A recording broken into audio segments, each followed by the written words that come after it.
Hello dears, ഇന്ന് ഞാൻ ഈ വീഡിയോയിൽ പറയാൻ പോകുന്നത് നമ്മുടെ പോസ്റ്റ്പാർട്ടം ഹെയർ ലോസും അതിൻ്റെ റീഗ്രോത്തിനെ കുറിച്ചാണ്. അപ്പോൾ ഒട്ടുമിക്ക എല്ലാ സ്ത്രീകൾക്കും ഈ പോസ്റ്റ്പാർട്ടം ഡെലിവറി കഴിഞ്ഞതിന് ശേഷം ഹെയർ ലോസ് ഉണ്ടാകാറുണ്ട്. അതിന് കാരണങ്ങൾ ഒരുപാടുണ്ട്. പിന്നെ കൂടുതൽ ഹെയർ ലോസ് ഉണ്ടാകുന്നത് അധികം മുടിയൊന്നും കൊഴിഞ്ഞു പോകാത്ത ആൾക്കാർക്ക് പോസ്റ്റ്പാർട്ടത്തിലേക്ക് വരുമ്പോഴത്തേക്കും ഹെയർ ലോസ് കുറച്ചധികമായിട്ട് കാണുന്നുണ്ട്. ത്രൂ ഔട്ട് ദ പ്രഗ്നൻസി അധികം ഹെയർ ലോസ് ഒന്നും ഉണ്ടാവാതെ ഇരുന്ന് നന്നായിട്ട് മുടി വളർന്നു കഴിഞ്ഞിട്ട് പോസ്റ്റ്പാർട്ടത്തിലേക്ക് വരുമ്പോഴത്തേക്കും ഹെയർ കുറേ അധികം പൊഴിഞ്ഞു പോകും. അല്ല, ചിലർക്ക് ആണെങ്കിൽ അധികം മുടി ഉണ്ടാവാറില്ല നേരത്തെ തന്നെ. അങ്ങനെയുള്ള ആൾക്കാർക്ക് പൊതുവെ പോസ്റ്റ്പാർട്ടം ഹെയർ ലോസ് കുറവായിരിക്കും. പക്ഷെ എന്നിരുന്നാലും കുറേ പേർക്കൊക്കെ മുടി കൊഴിഞ്ഞു പോകും, നല്ല രീതിയിൽ തന്നെ കൊഴിഞ്ഞു പോകും. നമ്മൾ ചീകുമ്പോഴും കുളിക്കുമ്പോഴും റൂം നിറച്ചും മുടിയായിരിക്കും, ബാത്റൂം നിറച്ചും മുടിയായിരിക്കും. അതൊരു നമുക്ക് ഭയങ്കര നമ്മൾ ആ സമയത്ത് ഭയങ്കരമായിട്ട് മെൻ്റലി നമ്മൾ കുറച്ച് ഡൗൺ ആകുന്നൊരു ടൈമാണല്ലോ ഈ പോസ്റ്റ്പാർട്ടം പീരീഡ് തന്നെ. ആ സമയത്ത് ഈ ഹെയർ ലോസ് കൂടെ കാണുമ്പോൾ ഒന്നുകൂടി നമ്മൾ ഭയങ്കരമായിട്ട് ഡൗൺ ആയി പോകും. സോ അങ്ങനെ കഷ്ടപ്പെടുന്ന ആൾക്കാരാരെങ്കിലും ഉണ്ടെന്നുണ്ടെങ്കിൽ അവർക്ക് വേണ്ടിയിട്ടാണ് ഈ വീഡിയോ. പോസ്റ്റ്പാർട്ടം ഹെയർ ലോസ് അത് ഒരു നോർമലായിട്ടൊരു കാര്യമാണ്. അതിനെപ്പറ്റി നമ്മൾ ഒരുപാട് വറി ചെയ്ത് ഇരിക്കുന്ന കാര്യമില്ല. അത് നോർമലായിട്ടുള്ളൊരു കാര്യം തന്നെയാണ്. അത് ഡെലിവറി കഴിഞ്ഞിട്ട് 2 മാസം 1 മാസം ഡിപ്പെൻസ്, ഓരോ ആൾക്കാരുടെ അനുസരിച്ചും ഡിപ്പെൻസ് ആണ്. ചിലർക്ക് 2 മാസത്തിന് ശേഷമായിരിക്കും, ചിലർക്ക് 3-4 മാസം കഴിഞ്ഞിട്ടായിരിക്കും, ചില ആൾക്കാർക്ക് 1 ഇയർ കഴിഞ്ഞിട്ടായിരിക്കും ഈ ഹെയർ ലോസ് ഉണ്ടാകുന്നത്. It depends. അപ്പോൾ എനിക്ക് പോസ്റ്റ്പാർട്ടം ഹെയർ ലോസ് ഉണ്ടായത് ഒരു ഡെലിവറി കഴിഞ്ഞ് ഒരു 2 മാസമൊക്കെ കഴിഞ്ഞപ്പോൾ തൊട്ട് മുടി കൊഴിഞ്ഞു തുടങ്ങി. അപ്പോൾ ഓക്കെ, അത് നമ്മൾ പ്രതീക്ഷിച്ചതൊരു കാര്യമായിരുന്നുകൊണ്ട് എനിക്ക് അത്രയ്ക്കങ്ങ് ടെൻഷനില്ലായിരുന്നു. എനിക്കിങ്ങനെ സംഭവിക്കുമല്ലോ എന്നുള്ള ഒരു മെൻറ്റാലിറ്റിയിൽ ഞാനങ്ങനെ പോയി. 2 മാസം, അതൊരു ഏകദേശം പറയുകയാണെങ്കിൽ ഒരു 2-2.5-3 മാസം അല്ലെങ്കിൽ 4 മാസത്തോളം ഏകദേശം എനിക്ക് മുടി കൊഴിച്ചിലുണ്ടായിരുന്നു. സോ ഞാനത് അങ്ങ് കാര്യമാക്കി എടുത്തില്ല. നന്നായിട്ട് മുടി കൊഴിയുന്നുണ്ടായിരുന്നു. അതായത് ആ പ്രഗ്നൻസി സമയത്ത് ഇടതൂർന്ന് വളർന്ന മുടി അത് അങ്ങ് പൊഴിഞ്ഞ് വെറും വാല് പോലെ ആവുന്ന ഒരു അവസ്ഥയിലെത്തി. പക്ഷെ എന്നാലും ഓക്കെ, ഇത് വളർന്നു വരും എന്നുള്ളൊരു കോൺഫിഡൻസ് എനിക്കുണ്ടായിരുന്നു. ഇത് ഇപ്പോൾ നോർമലാണ്, കൊഴിഞ്ഞ് കഴിഞ്ഞ് വന്നു വരും. അങ്ങനെ ഒരു 3 മാസം 3.5-4 മാസമൊക്കെ ആയപ്പോഴത്തേനും ആ മുടി കൊഴിച്ചിൽ പതുക്കെ നിൽക്കാൻ തുടങ്ങി. ഞാൻ ഒരു കെയറും ഞാൻ അതിന് വേണ്ടിയിട്ട് എടുത്തിട്ടുണ്ടായിരുന്നില്ല. മുടി കൊഴിയുന്നതിന് വേണ്ടിയിട്ട് അത് സ്റ്റോപ്പ് ചെയ്യാൻ വേണ്ടിയിട്ട് ഒന്നും ഞാൻ എടുത്തിട്ടുണ്ടായിരുന്നില്ല. പക്ഷേ നോർമലായിട്ട് ഞാൻ ചെയ്ത കാര്യങ്ങളുണ്ട്. അതായത് ഓയിൽ മസാജ് ചെയ്യുക. അത് പണ്ട് തൊട്ട് ഞാൻ അങ്ങനെ തന്നെ ചെയ്യുക. ഓയിൽ മസാജ് ചെയ്യുക, ആഴ്ചയിൽ 3 ദിവസം മാത്രം തല കഴുകുക. അത് എൻ്റെ തിങ്കൾ ബുധൻ വെള്ളി ദിവസങ്ങളിൽ ഞാൻ തല കഴുകും. അതിന് മുമ്പ് നമ്മുടെ എണ്ണ ഓയിൽ അപ്ലൈ ചെയ്യും. ഓയിൽ അപ്ലൈ ചെയ്ത് അത് ഒരു 20 മിനിറ്റ്സ് വെച്ച് പിന്നെ ഷാമ്പൂ കണ്ടീഷണർ ഇടും. പിന്നെ മുടിയിൽ എന്തെങ്കിലും സിറം അപ്ലൈ ചെയ്യും. അത്രയും ചെയ്യേണ്ടായിരുന്നുള്ളൂ. പോസ്റ്റ്പാർട്ടം ഹെയർ ലോസ് എങ്ങനെ കൺട്രോൾ ചെയ്യാന്നുള്ളൊരു വീഡിയോയും ഞാൻ കണ്ടില്ല, ഒന്നും നോക്കാൻ പോയില്ല. ഇത് നോർമൽ എന്നുള്ള രീതിയിൽ തന്നെ ഞാനങ്ങ് മുന്നോട്ട് പോയി. സോ ഫൈനലി ഒരു 3-4 മാസം നോർമലി ഒന്നും ചെയ്യാതെ തന്നെ ഹെയർ ലോസ് കൺട്രോൾ ആവുകയും ചെയ്തു. ഒരു 2 മാസം അത് കഴിഞ്ഞ് ആ ഹെയർ ലോസ് കഴിഞ്ഞിട്ട് വീണ്ടും ഒരു 2 മന്ത്സ് കഴിഞ്ഞ് 2 മന്ത്സ് 3 മന്ത്സ് ഒക്കെ കഴിഞ്ഞ് ഞാൻ ജിമ്മിലൊക്കെ പോയി തുടങ്ങി. അപ്പോൾ എൻ്റെ എക്സ്ട്രാ ഗെയിൻ ചെയ്ത വെയിറ്റൊക്കെ ഒന്ന് കുറഞ്ഞു തുടങ്ങിയ സമയത്ത് എനിക്ക് ഹെയർ ലോസ് വീണ്ടും സംഭവിച്ചു.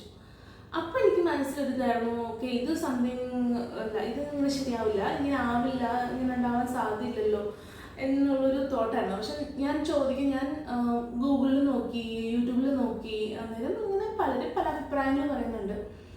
വീട്ടിലൊക്കെ ചോദിക്കുമ്പോൾ എല്ലാവരും പറയുന്നത് ഓക്കെ, അത് ഉണ്ടാവും, നോർമലാണ്, അത് കുറച്ച് കഴിയുമ്പോൾ കൂടി വരും. അപ്പോഴൊക്കെ എനിക്ക് മനസ്സിൽ ഭയങ്കര വിഷമമായിരുന്നു. അതെന്താ അങ്ങനെ, എനിക്ക് ഒന്ന് പോസ്റ്റ്പാർട്ടം ഹെയർ ലോസ് ആയി, വീണ്ടും അത് റീഗ്രോത്ത് ചെയ്യാൻ തുടങ്ങി, വീണ്ടും ഇതെന്താ ഇങ്ങനെ. അപ്പോൾ എനിക്ക് ഭയങ്കര ടെൻഷനായി. അപ്പോൾ എൻ്റെ മനസ്സിലുണ്ട് ഓക്കെ, ഞാൻ അത്യാവശ്യം ഞാൻ ഡോക്ടറെ കൺസൾട്ട് ചെയ്യണം. എന്നാലും ഞാൻ വെയിറ്റ് ചെയ്തു. ഞാനൊരു 1 മാസത്തോളം വെയിറ്റ് ചെയ്തു. അത് പഴയ പോസ്റ്റ്പാർട്ടം ഹെയർ ലോസിനേക്കാളും എക്സ്ട്രീം ഹെയർ ലോസ് ആയിരുന്നു ആ സമയത്ത്. അത് ഭയങ്കരമായിട്ട് കൊഴിഞ്ഞ് എനിക്ക് മുടിയില്ലാത്ത അവസ്ഥ വന്നു ആ സമയമൊക്കെ ആയപ്പോഴത്തേക്കും. മുടി എന്ന് വെച്ചാൽ മുടിയുണ്ട്, താഴെ വരെ നീട്ടമുണ്ട്, പക്ഷെ ഒട്ടും വണ്ണമൊന്നും ഇല്ലാണ്ട്.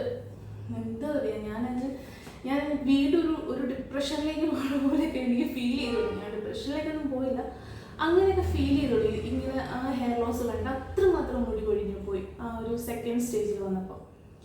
അപ്പോൾ ഞാൻ ഓർത്തൊക്കെ ജിമ്മിലൊക്കെ പോകുന്നതിൻ്റെ ആയിരിക്കും എന്ന് വിചാരിച്ച് കുറച്ചുകൂടി പ്രോട്ടീനുള്ള ഫുഡൊക്കെ കൂടുതൽ കഴിക്കാൻ തുടങ്ങി. പിന്നെ കുറേ നന്നായിട്ട് വെള്ളം കുടിച്ച് നോക്കി. ഞാൻ ഇൻറ്റേർണലി എനിക്ക് ചെയ്യാൻ എൻ്റെ ഹെയർ കെയർ റുട്ടീനിൽ ഒന്നും ഒരു മാറ്റം വരത്തില്ല എനിക്ക്. അല്ല തന്നെ തലമുടിയിൽ മാസ്ക് തേച്ച് കുറേ അത് തേച്ച് ഇത് തേച്ചിട്ടുണ്ടെങ്കിൽ എനിക്ക് ഇഷ്ടമല്ല. ആകെ എനിക്ക് ചെയ്യാൻ ഇഷ്ടമുള്ളൊരു കാര്യം എണ്ണ തേക്കുക, ഷാമ്പു ഇട്ട് കഴിക്കുക, കണ്ടീഷണർ ഇടുക, പിന്നെ ഒരു സിറം എന്തെങ്കിലും അപ്ലൈ ചെയ്യുക. അത് മാത്രമേ ഞാൻ എൻ്റെ ലൈഫ് ലോങ് എൻ്റെ തലമുടിയിൽ ചെയ്തിട്ടുള്ളൂ. അതുകൊണ്ട് തന്നെ ഈ കഴിഞ്ഞ ഒരു 32 വർഷം, 32 അല്ല, ഞാനൊരു 5ാം ക്ലാസ് തൊട്ട് മുടി വളർത്താൻ തുടങ്ങിയ ഒരാളാണ്. അപ്പോൾ ഈ 5ാം ക്ലാസ് തൊട്ട് ഇപ്പോൾ എനിക്ക് 32 ഇയേഴ്സ് ആവാൻ പോകുന്നു.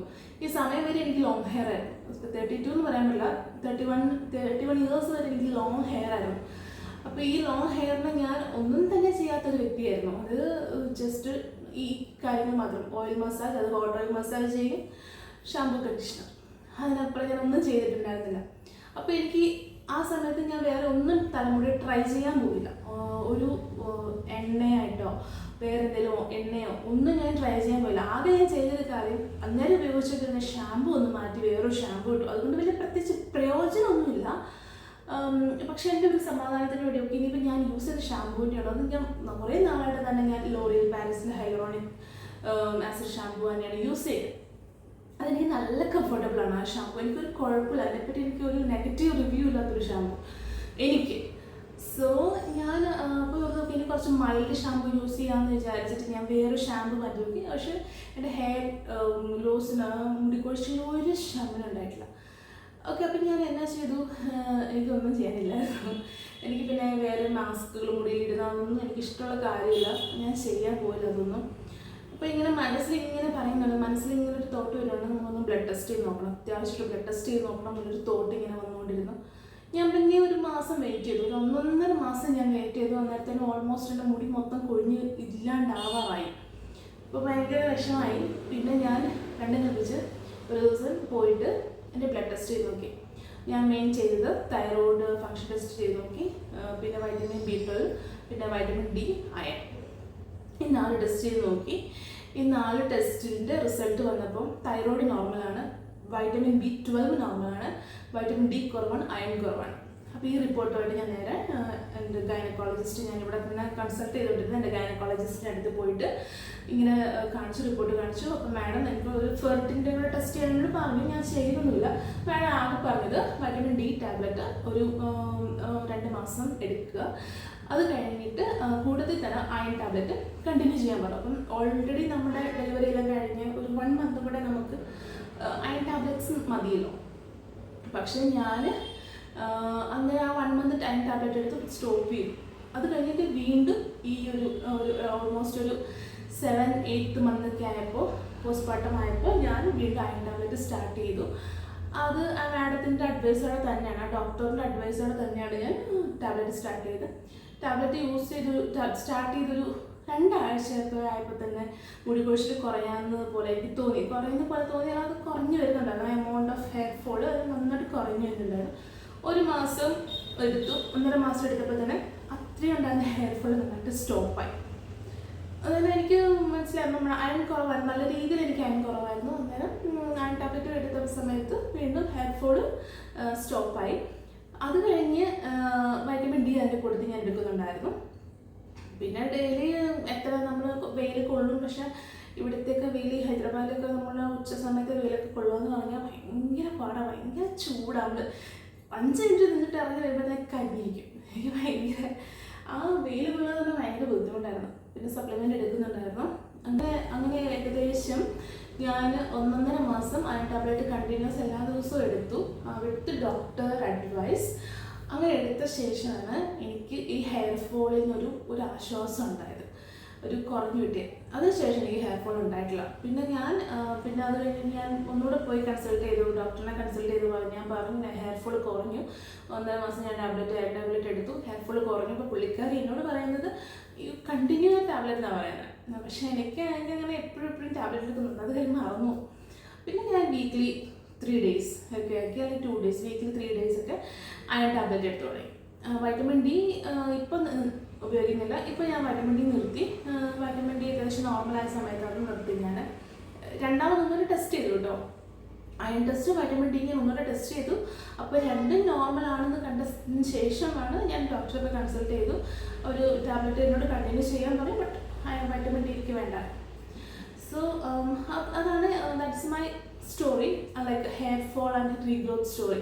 അപ്പോൾ ഞാൻ ഈ ടാബ്ലറ്റ് കണ്ടിന്യൂ ചെയ്ത് ഹെയർ ഫോൾ സ്റ്റോപ്പായ ശേഷം മുടി ഭയങ്കര വികൃതമാണ്. അതൊരു ഇങ്ങനെ കോല് പോലെ, അറ്റം മാത്രം കോല് പോലെ എടുക്കും, ബാക്കി ഇവിടെയൊക്കെ അത്യാവശ്യം തിക്നെസ് ഒക്കെ വന്നു തുടങ്ങി. അപ്പോൾ ഞാൻ പോയിട്ട് ഹെയർ കട്ട് ചെയ്തു.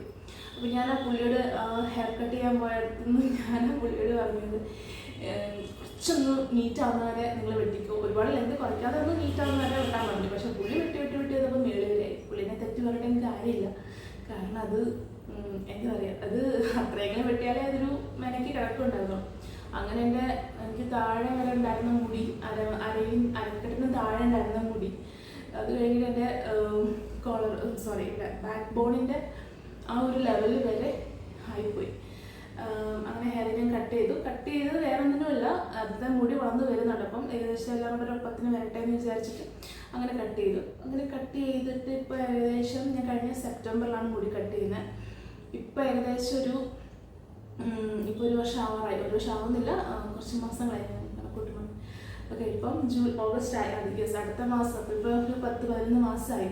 അപ്പോൾ ഏകദേശം എൻ്റെ മുടി പഴയ പോലെ വളർന്നു വരുന്നുണ്ട്, പക്ഷെ ഹെയർ ഫോൾ അധികം ഉണ്ടാകുന്നില്ല.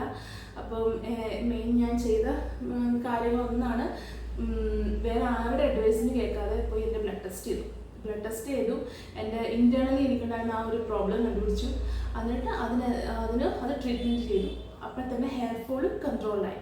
ഇപ്പോൾ ഹെയർ ഫോൾ ഉള്ള ഒത്തിരി പേരും ഇങ്ങനെ കഷ്ടപ്പെടുന്നുണ്ട്, എന്താ മുടി ഇങ്ങനെ കൊഴിഞ്ഞു പോകുന്നത്, എസ്പെഷ്യലി പോസ്റ്റ്പാർട്ടം പീരീഡിൻ്റെ സമയത്ത് ഇങ്ങനെ എല്ലാവരും ചിന്തിക്കുന്നുണ്ടോ, എല്ലാവരും ഓൾമോസ്റ്റ് നമ്മൾ ചിന്തിക്കുമല്ലോ. സോ പോസ്റ്റ്പാർട്ടം ഹെയർ ലോസ് എന്ന് പറയുന്നത് നോർമലാണ്. അത് നിങ്ങൾക്ക് ഡെലിവറി കഴിഞ്ഞ് ഏത് സമയം തൊട്ട് സ്റ്റാർട്ട് ചെയ്യും, 2-3-4 മന്ത്സ് അല്ലെങ്കിൽ കുറച്ചുകൂടെ നാളെ ഇങ്ങനെ നിൽക്കും. അത് നോർമലാണ്. പക്ഷെ നിങ്ങൾക്കിത് ഓക്കെ ഇത്രയും കാലം നിൽക്കാൻ ചാൻസ് ഇല്ലല്ലോ, അല്ല നിങ്ങൾക്കിതിൽ എന്തെങ്കിലും ഒന്ന് തോന്നുവാണെങ്കിൽ നിങ്ങൾ ആദ്യം കൺസൾട്ട് ചെയ്ത് നിങ്ങളുടെ തന്നെ ഗൈനക്കോളജിസ്റ്റിനെ പോയി കൺസൾട്ട് ചെയ്തിട്ട് നിങ്ങൾ മാഡം ആ ഡോക്ടർ എന്തെങ്കിലുമൊക്കെ ടെസ്റ്റുകളോ കാര്യങ്ങളൊക്കെ പറയും, ജസ്റ്റ് അതൊന്നൊക്കെ ചെയ്ത് നോക്കുക. എന്താണോ ആ പ്രശ്നം അത് കണ്ടെത്തി അതിന് ട്രീറ്റ്മെൻറ്റ് ചെയ്ത് കഴിയുമ്പോൾ ഹെയർ ഫോളും നോർമലി കുറയും. പിന്നെ നമുക്ക് ചെയ്യാൻ പറ്റുന്ന ഒരു കാര്യം എന്ന് വെച്ചാൽ നമ്മൾ നന്നായിട്ട് കെയർ ചെയ്യുക ഹെയറിനെ. അപ്പം ഞാൻ ആരോടും പറയില്ല നിങ്ങൾ ആ മാസ്ക് ഈ മാസ്ക് ഇടുക, ഞാൻ പറയില്ല. കാരണം എനിക്കത് പേഴ്സണലി ഇഷ്ടമല്ലാത്തൊരു കാര്യമാണ് ഈ മാസ്ക് ഇടുക എന്ന് പറഞ്ഞാൽ. എനിക്ക് അടുത്തറിയാവുന്നവരോട് പോലും ഞാൻ പറയാറില്ല. ഞാൻ എണ്ണ നന്നായിട്ട് തേക്കുക, അത് മുടിയിൽ ഇരിക്കുക, അത് കഴിഞ്ഞിട്ട് വാഷ് ഓഫ് ചെയ്ത് കളയുക, പിന്നെ താരനൊന്നും ഉണ്ടാവാതെ നോക്കുക, അങ്ങനെയുള്ള ബേസിക് ആയിട്ടുള്ള കുറച്ച് കാര്യങ്ങൾ, രാത്രിയിൽ മുടി പിന്നിയിട്ട് കിടക്കുക, അങ്ങനെ കുറച്ച് ബേസിക് ആയിട്ടുള്ള കുറച്ച് കാര്യങ്ങൾ ഹെയറിൽ ചെയ്യുക. അതിനപ്പുറത്തേക്കൊന്നും ചെയ്യേണ്ട. പിന്നെ നന്നായിട്ടൊരു മസാജൊക്കെ ഇടയ്ക്ക് കൊടുക്കുക. ഇതിലൊക്കെ ചെയ്താൽ മതി നമ്മുടെ ഹെയർ കെയറിൻ്റെ ഭാഗമായിട്ട്, ഹെയർ കെയർ റുട്ടീൻ്റെ ഭാഗമായിട്ട്. അപ്പം എന്തെങ്കിലും ഹെയർ ഫോളും കാര്യങ്ങളും കൂടുതലായിട്ട് വരുന്നുണ്ടെന്നുണ്ടെങ്കിൽ ഡോക്ടേഴ്സിനെ കൺസൾട്ട് ചെയ്ത് അവരുടെ കയ്യിൽ പ്രോപ്പർ ഗൈഡൻസോടെ മെഡിസിൻസ് എന്താണെന്ന് വെച്ചാൽ അത് മുന്നോട്ട് കൊണ്ടുപോകുക. അപ്പോൾ നമ്മുടെ ഹെയർ ഫോൾ ഏകദേശം കൺട്രോൾ ആവും. എന്തായാലും ഇത്രയേ ഉള്ളൂ. ഹെയർ ലോസ് ആൻഡ് റീഗ്രോത്ത്, എൻ്റെ മുടി കൊഴിച്ചിലും അത് ഇപ്പോൾ വളർന്ന് ഒരു വിധം എത്തിയത്. എപ്പോഴും എനിക്ക് മുടി ആയിട്ടൊന്നും പറയാൻ പറ്റില്ല. ഇപ്പോഴും ആകെ ഇത്രയും തിക്നെസ് ഒക്കെ ഉള്ളൂ, അത്രയൊന്നുമില്ല. പക്ഷെ ലെങ്തും ആയി വരുന്നതേ ഉള്ളൂ. എന്നാലും ഓക്കെയാണ്. നമ്മൾ ഇത്രയും ഷോർട്ടാക്കി ഞാൻ വിട്ടതാണ്. എൻ്റെ മുടി ഇത്രയും ഉണ്ടായിരുന്നുള്ളൂ, അത് കഴിഞ്ഞ് ഇത്രയും ലോങ് ആയതാണ്, 1 വർഷത്തോളം. പക്ഷെ അത് എൻ്റെ അയൺ ടാബ്ലറ്റ്സ് കൊണ്ട് മാത്രമാണ് എൻ്റെ മുടി എനിക്ക് തിരിച്ചു കിട്ടിയത്. എല്ലാവരും ഞാൻ ടെസ്റ്റ് ചെയ്യാൻ പോയില്ലായിരുന്നെങ്കിൽ ഇപ്പോഴും എൻ്റെ ഹെയർ ലോസ് സംഭവിച്ചുകൊണ്ടിരുന്നതാണ്. Okay, thanks for watching. By.